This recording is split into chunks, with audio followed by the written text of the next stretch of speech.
Dear brothers and sisters, do you know one of the worst qualities every human has, one of the worst attitudes all humans, irrespective of their age, color, creed, geographical location, ethnicity, whatever way you want to segregate, you segregate them. But this quality is found in every one of us. And that is the quality of comparison. We compare ourselves with others. This channels us, this prompts us to covet others. And this covetousness leads to jealousy. There are many hazards of comparing ourselves with others. Comparing ourselves with others to improve ourselves is okay, is good. But comparing ourselves with others and trying to compete with them, trying to outwin or outwit them is dangerous.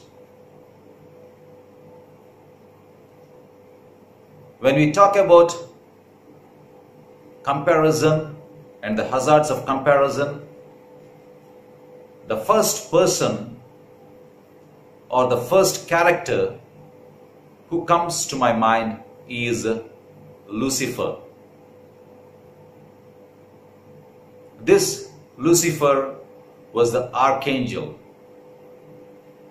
He was not satisfied with his position. He competed with God. If we read Isaiah 14th chapter verses 12 to 14,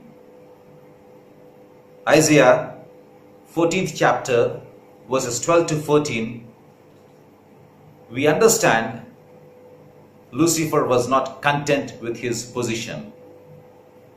Let us read these verses. Isaiah 14th chapter verses 12 to 14. How art thou fallen from heaven, O Lucifer, son of the morning? How art thou cut down to the ground, which didst weaken the nations? For thou hast said in thine heart, I will ascend into heaven. I will exalt my throne above the stars of God. I will sit also upon the mount of the congregation. In the sides of the north, I will ascend above the heights of the cloud. I will be like the Most High. See, from these verses we understand Lucifer was not content with what he had, the position he had. He wanted to ascend above the clouds. He wanted to have his throne above the stars of God. He competed with God. He rebelled against God. And what was the repercussion? He was cut down. He was thrown out. You find him being thrown out for eternal damnation. So what lesson do we learn from Lucifer? Competing is not good. Comparison is not good. The next person who comes to my mind is Cain. All of us know that Abel and Cain offered offerings to God and God accepted Abel's offerings rather than Cain's.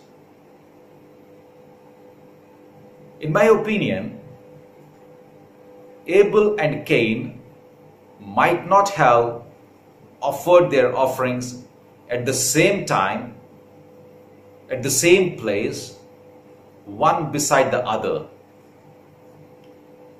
They might have offered their sacrifices at different times. But God accepted Abel's offerings and Cain came to know about that.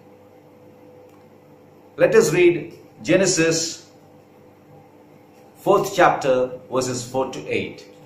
Genesis 4th chapter verses 4 to 8. And Abel, he also brought of the firstlings of his flock and of the fat thereof. And the Lord had respect unto Abel and to his offering, but unto Cain and to his offering he had not respect. And Cain was very wroth, and his countenance fell. And the Lord said unto Cain, Why art thou wroth, and why is thy countenance fallen? If thou doest well, shalt thou not be accepted?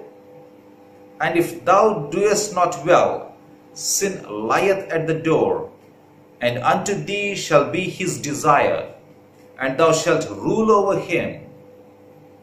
And Cain talked with Abel his brother, and it came to pass, when they were in the field, that Cain rose up against Abel his brother, and slew him.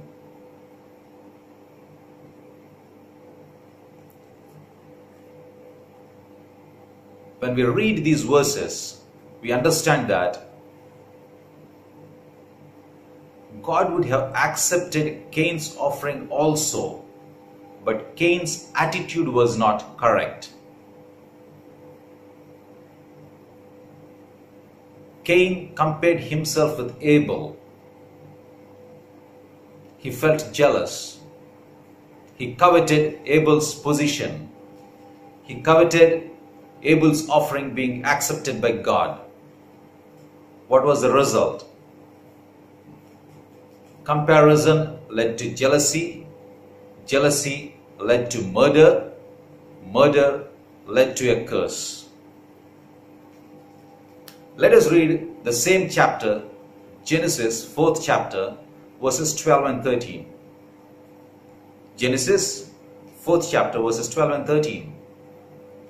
When thou tillest the ground, it shall not henceforth yield unto thee her strength. A fugitive and a vagabond shalt thou be in the earth. And Cain said unto the Lord, My punishment is greater than I can bear.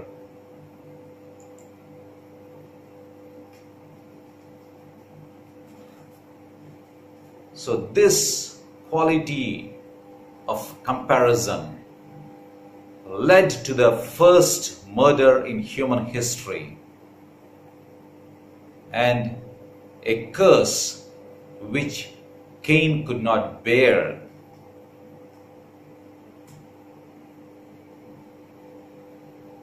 There are many other instances in the Bible. One such instance is found in Numbers 16th chapter, where Korah, Dathan and Abiram rebel against God's chosen person, Moses. Why did they rebel? They coveted Moses' position as the leader, forgetting that Moses was chosen by God to lead the Israelites. Let us read verses 1 to 3 of Numbers 16th chapter. Numbers 16th chapter, verses 1 to 3.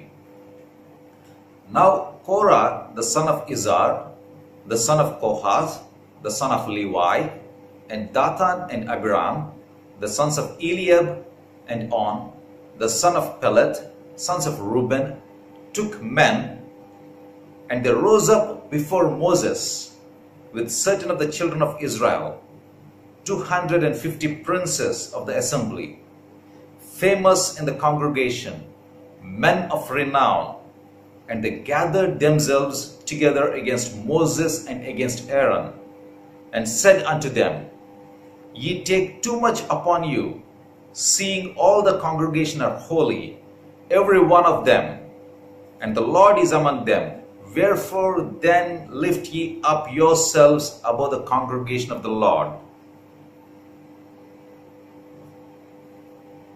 You find these three people instigating another 250 people and rebelling against Moses. What were the repercussions? What was the result of this rebellion? Let us read verses 28 to 33 of the same chapter. Verses 28 to 33 of Numbers 16th chapter. And Moses said, Hereby ye shall know that the Lord hath sent me to do all these works, for I have not done them of mine own mind. If these men die the common death of all men, or if they be visited after the visitation of all men, then the Lord hath not sent me. But if the Lord make a new thing, and the earth open her mouth, and swallow them up, with all that pertain unto them, and they go down quick into the pit, then ye shall understand that these men have provoked the Lord. And it came to pass, as he had made an end of speaking all these words, that the ground clave asunder that was under them, and the earth opened her mouth, and swallowed them up, and their houses, and all the men that appertained unto Korah, and all their goods. They and all that appertained to them went down alive into the pit, and the earth closed upon them, and they perished from among the congregation. Here also we see the result of comparison. Not only those people, not only the rebels, but their families, their children, their wives, their cattle, whatever they had, all those things perished, all those people perished. The earth just opened up and swallowed them. Rachel compared herself with her sister Leah, even though Jacob loved her more than Leah. She was not contented with her life. By being covetous, by being not happy, by comparing herself with her sister, she not only made her life miserable, but also made Jacob's life miserable. Making comparisons is nothing new. Jesus' disciples also did the same in those days. And we too face the same thing in our day, in our everyday life. Comparison leads to jealousy, and jealousy can lead us to anything. We find that in the Bible itself and Genesis itself. We find jealousy led to the first murder. We may not be killing literally, but we may be killing our brothers and sisters by assassinating their character, by gossip, slandering. We just feel jealous, or we covet our brother and sister who is being blessed, and we assassinate their character, which is really heartbreaking. A person who is stabbed or who is shot may endure the pain for a few minutes or a few hours and may leave his breath. He may die. But a person whose character is assassinated will have to really bear that hurt throughout his life, which is really painful, which is very torturous, or which is very difficult to bear. Dear brothers and sisters, This comparison, comparing ourselves with others, has increased all the more with the advent of social media and networking. Let us bear in mind that if we compare ourselves with others, we are not honoring God. We are not walking in faith.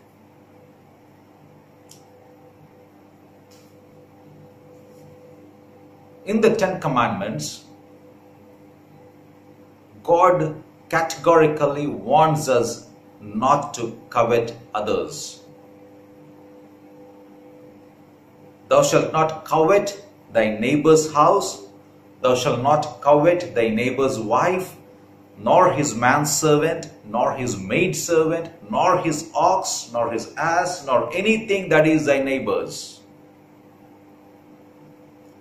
We are not to compare ourselves with our neighbor, with our other brothers and sisters. The reason why we should not compare ourselves is that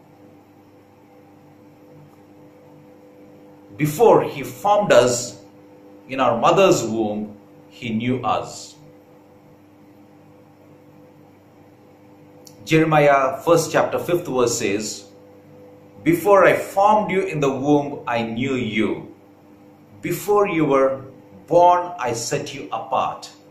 I appointed you as a prophet to the nations.